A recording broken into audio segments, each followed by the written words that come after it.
Welcome to the Slop Farm. Enjoy the video. In this video, I will explain how to make delicious bagoong using dried shrimp. First, gather your ingredients. About 500 grams of dried shrimp, 100 grams of coarse salt, and a teaspoon of sugar. You will also need a very clean, airtight glass jar or container. This simple recipe yields a flavorful condiment perfect for many dishes. Let's get started with the preparation. Next, we prepare the dried shrimp.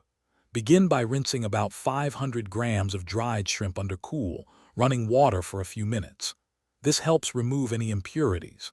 After rinsing, drain them very well, ensuring no excess water remains.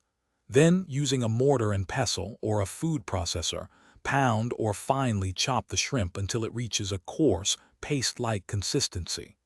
This texture is crucial for proper fermentation. Now it is time to mix our ingredients. In a large bowl, combine the 500 grams of pounded dried shrimp with 100 grams of coarse salt. Mix these two thoroughly until the salt is evenly distributed throughout the shrimp. Then, add just 1 teaspoon of sugar. This helps balance the intense salty flavor. Transfer this mixture into your prepared clean, airtight container, pressing it down firmly to remove air pockets. Finally, we move to the curing and storage phase.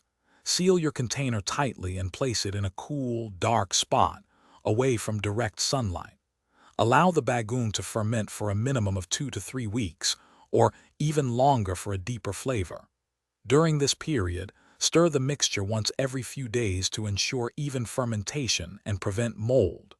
Your homemade bagoong will be ready to enjoy. Thanks for watching. Consider subscribing if we helped you today.